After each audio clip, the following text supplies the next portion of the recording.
This story takes place 4 years ago, and it still haunts me to this day. It was Christmas night, and my family and I were driving home from this fancy restaurant. I, unlike my family, wasn't tired, so the 45-minute drive seemed perpetual. On top of that, my little sister was constantly moaning about how her friend didn't get her anything for Christmas. After about 20 minutes of driving, my dad stopped at a gas station to get some cigarettes, and my sister, brother, and mother all got out to pee. I stayed in the car, as I had already gone before we left. Once they all left, I decided to play a few games on my phone. I looked at the car clock and saw that 10 minutes had passed, so I immediately wondered what was taking them so long.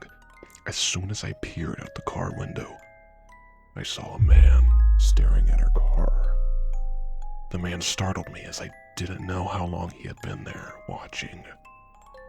What made it feel even more unnerving is that he had a plain, blank face. No expression was shown. It was hard to make out any features, as it was pretty dark, and he wasn't standing in an illuminated part of the station. He was about 5'9" and looked to be middle-aged. Once he saw me notice him, he started walking towards the car, and I'd be lying to you if I said I wasn't scared. Luckily, my dad came back with the rest of the family, just as the man took a couple of steps. My dad apologized and told me he had been in an argument with the cashier. I didn't care. I was just glad that my dad was with me.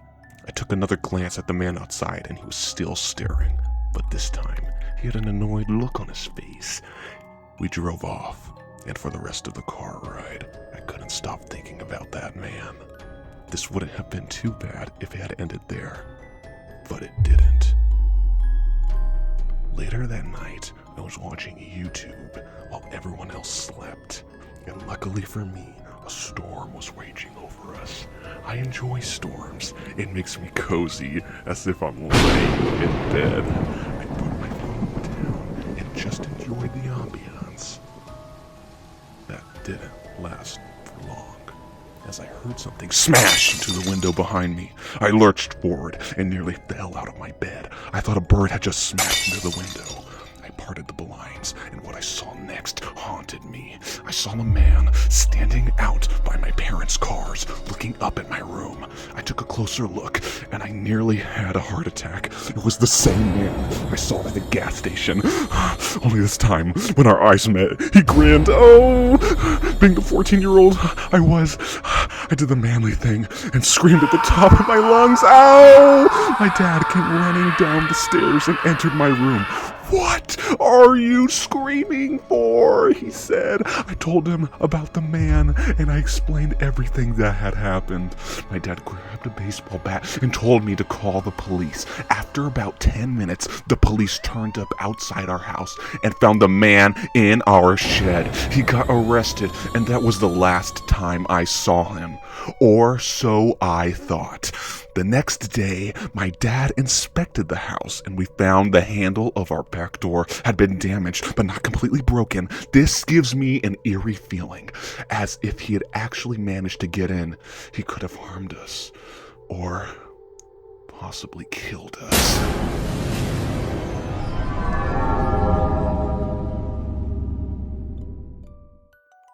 Last year, on Boxing Day, I found a really cool ornament in a clearance box.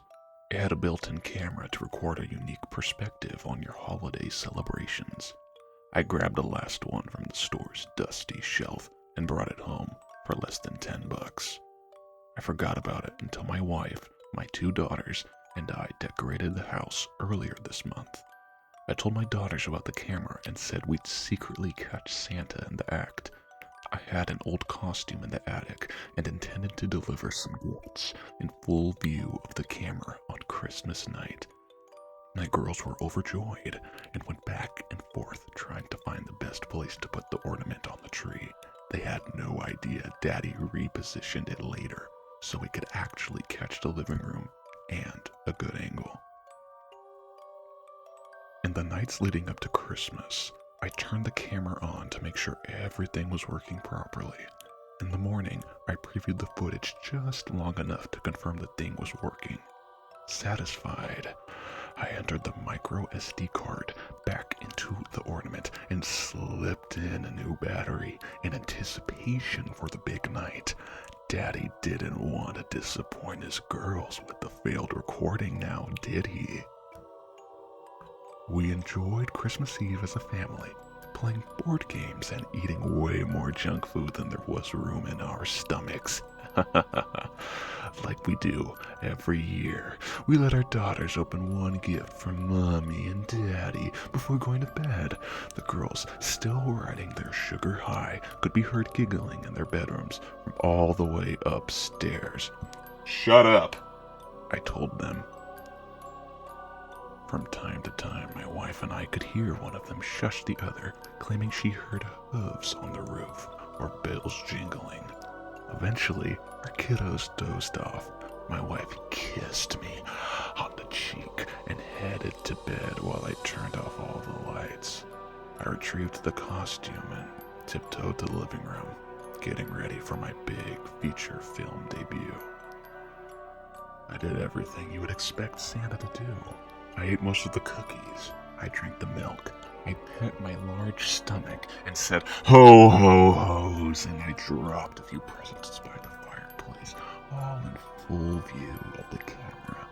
A pretty good acting job, if I do say so myself.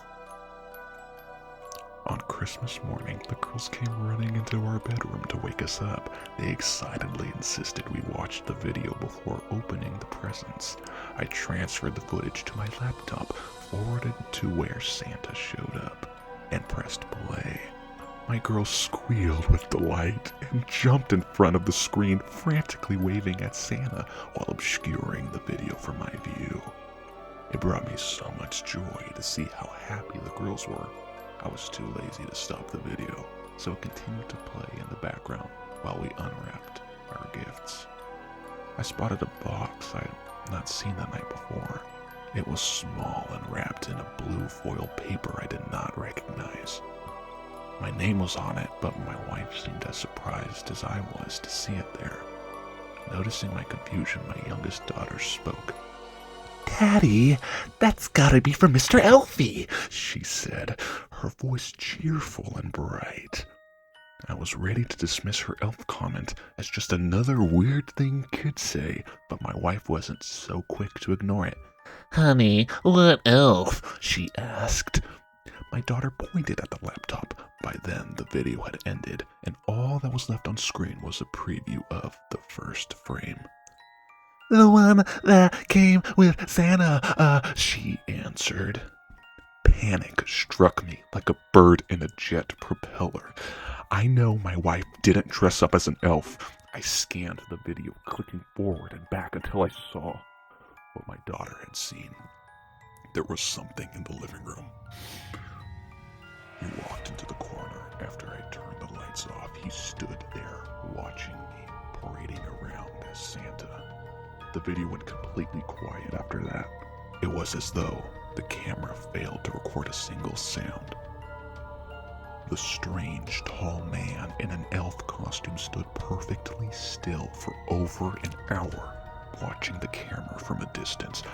After a while, he walked over to the plate of cookies and bit the head off a gingerbread man. I glanced at the plate and saw his teeth. The man then quietly approached the Christmas tree. I thought the audio wasn't working, but as he reached the tree, I began hearing his slow and steady breaths. He reached towards the ornament and the video stopped. In a terrified frenzy, I grabbed the blue box he'd left behind. I ripped the bow off of it and tossed the frilly thing away. I frantically removed the wrapping paper, opened the box, and looked inside. There, on a bed of bubble wrap, was the battery I'd put in the camera the night before. My wife took the ornament and opened the back. The battery was missing. I don't know what scares me more, what the camera caught, or what the elf might have done after he turned off the camera.